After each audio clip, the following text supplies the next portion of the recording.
The 2016 American presidential election was one of the most dramatic in decades. The voter turnout was a low 58%. The campaign trail was full of twists and turns that persisted even after the election.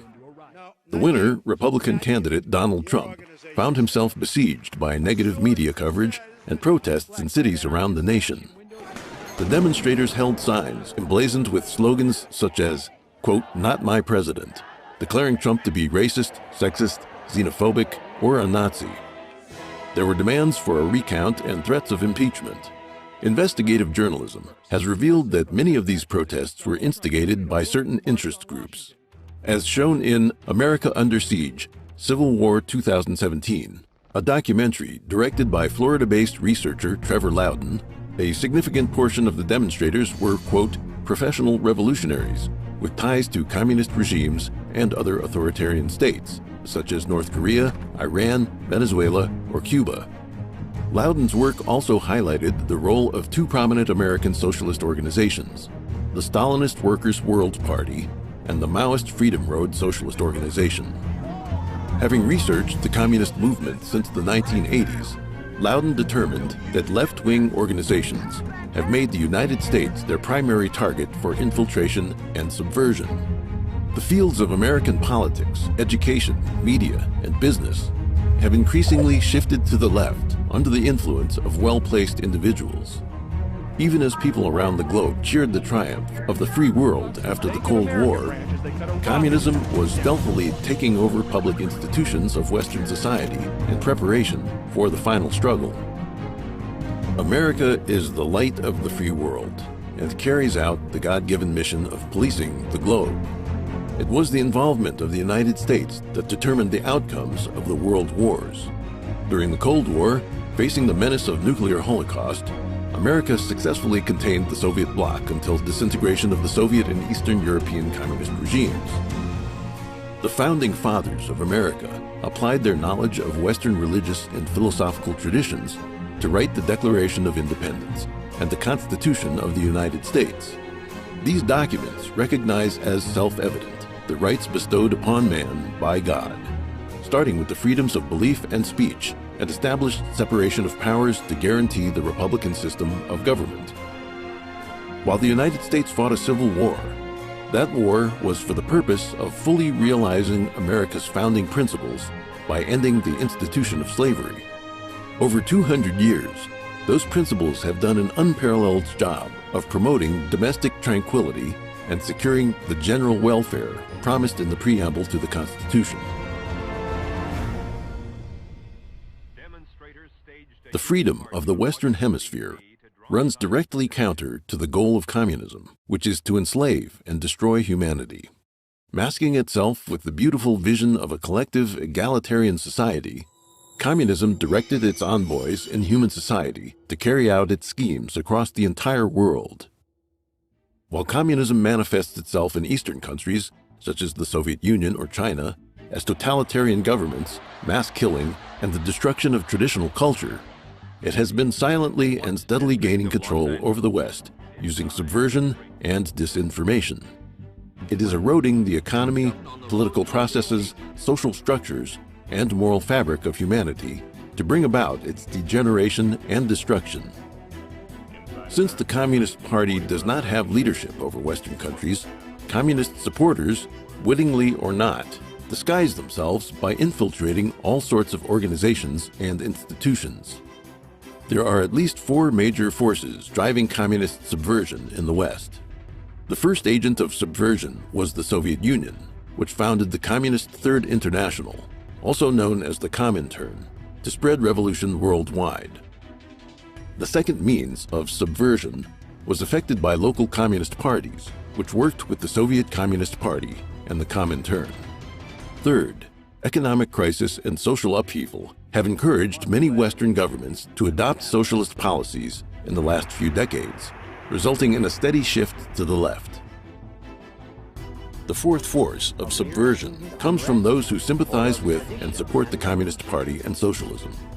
These fellow travelers serve communism as a fifth column of useful idiots within Western society, helping to destroy its culture, sow moral degeneracy, and undermine legitimate government.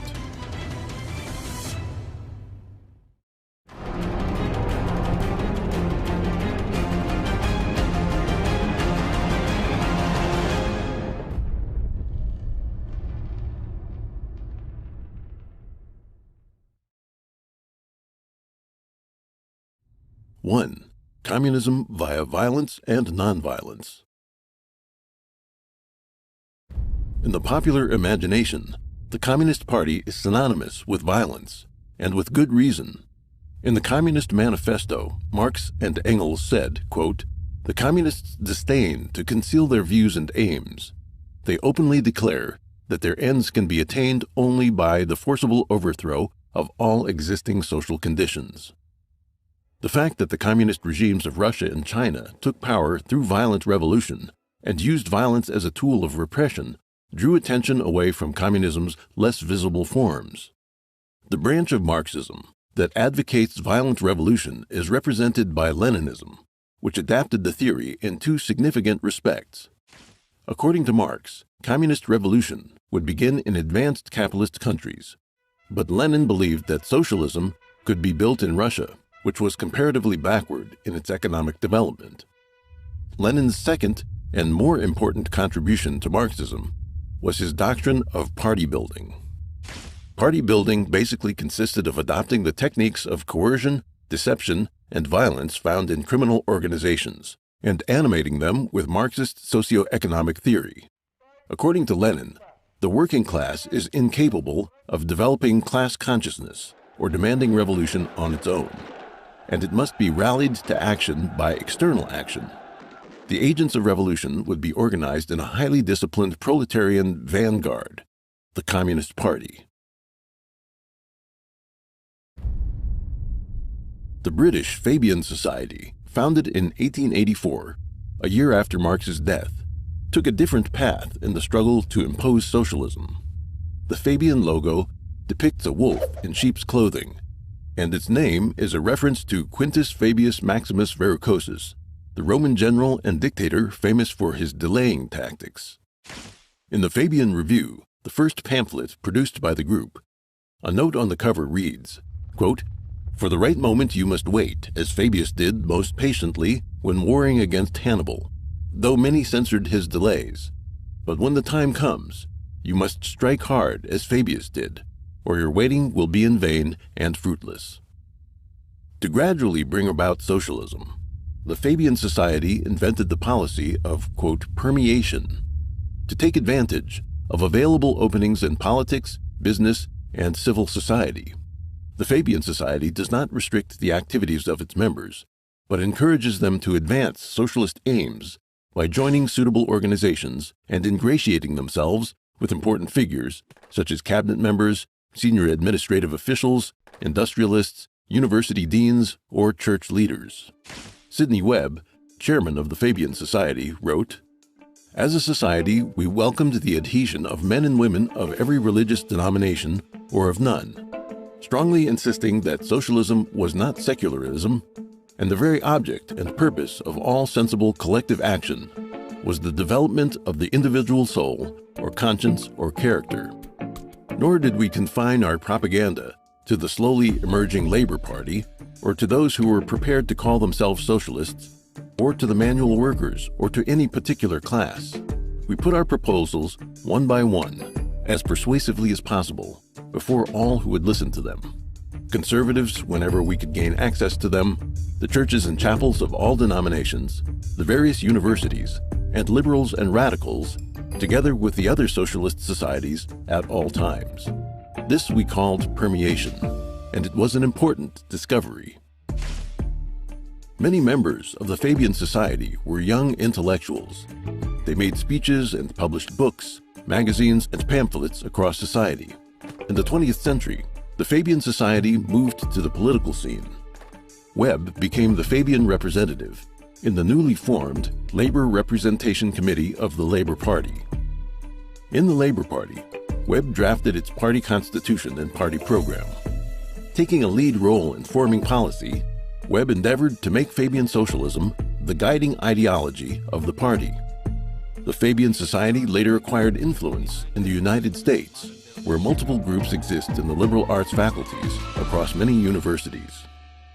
Whether Lenin's violent communism or the Fabian Society's nonviolent communism, both are manipulated by communism's evil specter and have the same ultimate aim.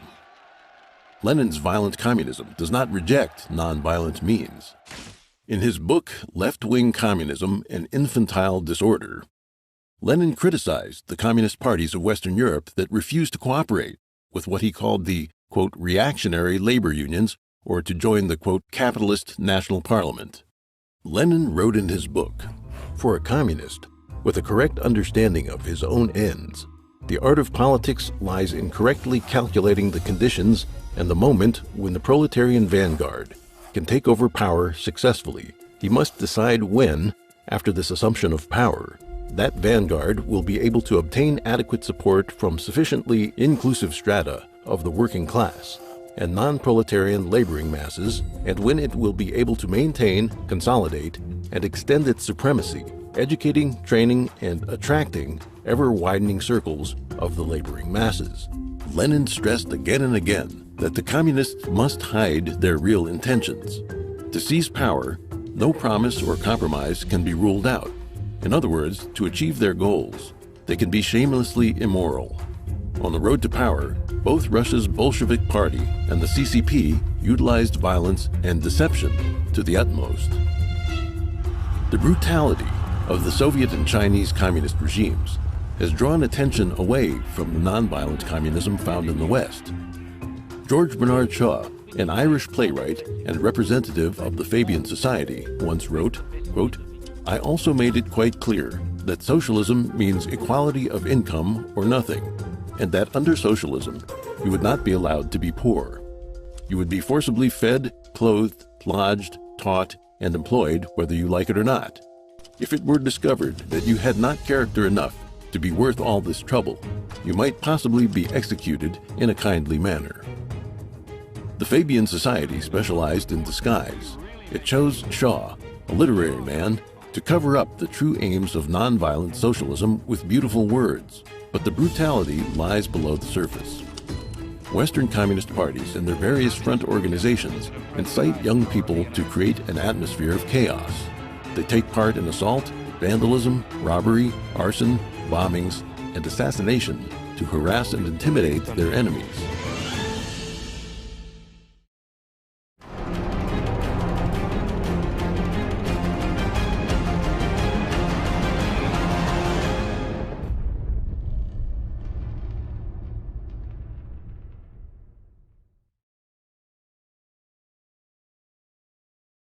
Two, War of Espionage and Disinformation.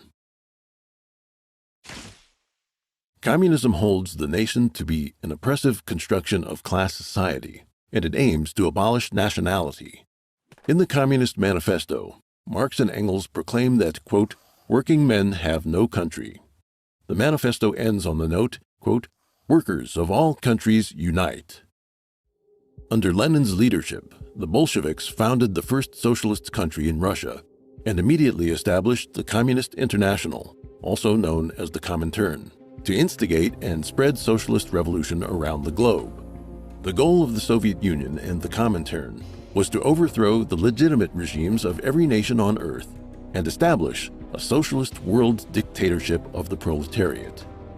In 1921, the Comintern's Far East branch set up the CCP, which would take over China in 1949. Apart from the CCP, communist parties around the world sought guidance from the Comintern and accepted its funds and training. With the resources of a vast empire at its disposal, the Communist Party of the Soviet Union, CPSU, recruited activists around the world and trained them to carry out subversive operations in their own countries. Founded in 1919, the Communist Party USA, CPUSA, was one such organization that followed the Comintern and the Communist Party of the Soviet Union. Though the Communist Party USA itself never became a major political force, its influence on the United States was nevertheless significant. The Communist Party USA colluded with activists and activist organizations to infiltrate workers and student movements, the church, and the government. Dr. Fred Schwartz, a pioneer of American anti-communist thought, said in 1961, quote, "Any attempt to judge the influence of communists by their numbers is like trying to determine the validity of the hull of a boat by relating the area of the holes to the area which is sound. One hole can sink the ship." Communism is the theory of the disciplined few controlling and directing the rest. One person in a sensitive position can control and manipulate thousands of others. It is now known that Soviet operatives were active within the U.S. government during World War II. Despite this and the anti-communist efforts of Senator Joseph McCarthy, the facts were hidden from the public by leftist politicians, academics, and the left-wing media. In the 1990s, the U.S. government declassified the Venona files decoded by American intelligence during the 1940s up to the end of World War II. These documents show that at least 300 Soviet spies were working in the U.S. government, including high-ranking officials in the Roosevelt administration who had access to top-secret information. Other agents used their positions to influence American policymaking and statecraft. Among those found to be Soviet spies were U.S. Treasury official Harry Dexter White, State Department official Alger Hiss, and Julius and Ethel Rosenberg, the couple who were executed by electric chair for transmitting military secrets and atomic technologies to the Soviet Union. The communications intercepted and decrypted by the Venona project are just the tip of the iceberg. The full extent of Soviet infiltration in the U.S. government remains unknown. As high-ranking American officials, some of the Soviet operatives had opportunities to influence important political decisions. Alger Hiss, the Soviet spy in the State Department, played a key role as President Franklin D. Roosevelt's advisor during the Yalta Conference at the end of World War II. He helped determine post-war territorial arrangements, draft the United Nations Charter, decide prisoner exchanges, and the like. Harry Dexter White, a trusted aide to Secretary of the Treasury Henry Morgenthau Jr., helped create the Bretton Woods International Financial Agreement and was one of the major personalities behind the establishment of the International Monetary Fund and the World Bank. White encouraged the Chinese Nationalist Party, Kuomintang, to enlist underground CCP member Yi Zhaoding in the Chinese Ministry of Finance. Taking up the post in 1941, Yi was the architect of disastrous currency reforms that damaged the Kuomintang's reputation and benefited the CCP's rise. Some historians argue that the influence of Soviet spies and their left-wing sympathizers in American foreign policy led the United States to end military aid to the Kuomintang during the Chinese Civil War after World War II. Mainland China was consequently lost to the CCP. Some scholars, such as M. Stanton Evans, argue that Soviet spies were most successful at influencing policy. Whittaker Chambers, a Soviet informant and Communist Party USA associate, who later defected and testified against other spies, said, quote, "The agents of an enemy power were in a position to do much more than purloin documents. They were in a position to influence the nation's foreign policy in the interest of the nation's chief enemy, and not only on exceptional occasions, but in what must have been the staggering sum of day-to-day decisions." Yuri Bezmenov, a KGB agent who defected to the West, discussed Soviet methods of subversion in his writings and interviews.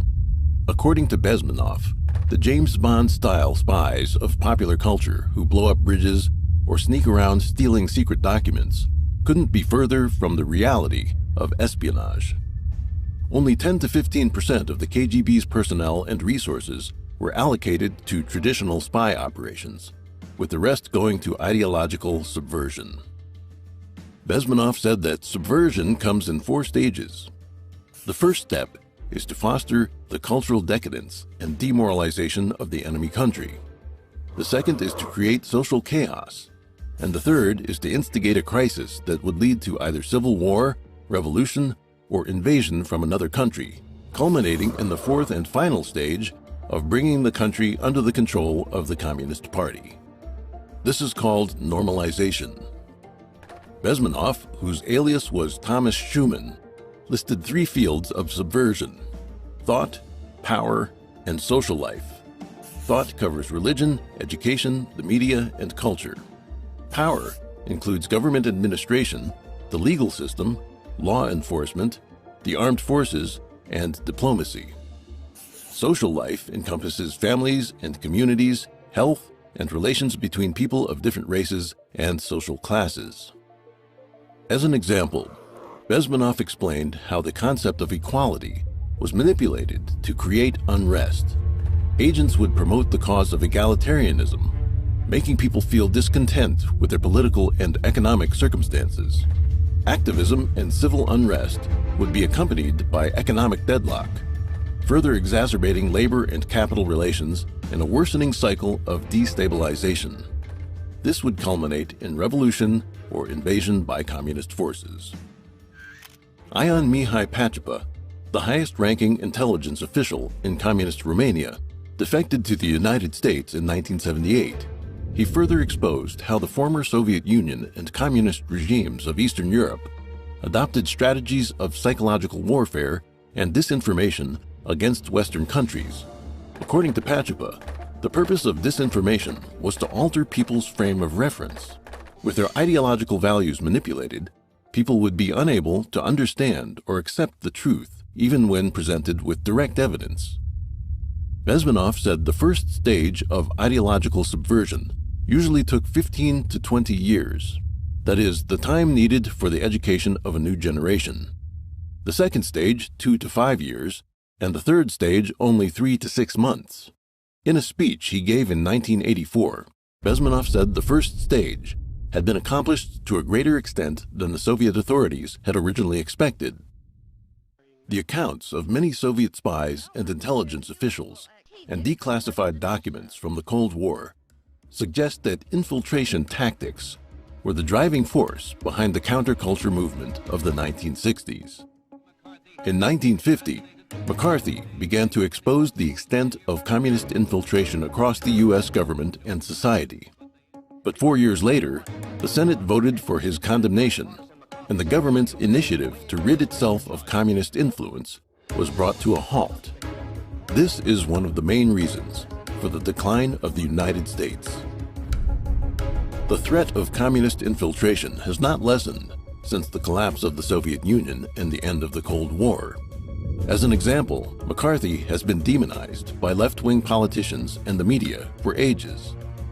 Today, McCarthyism is synonymous with political persecution, an indication that the left wing has successfully established dominance in the ideological struggle.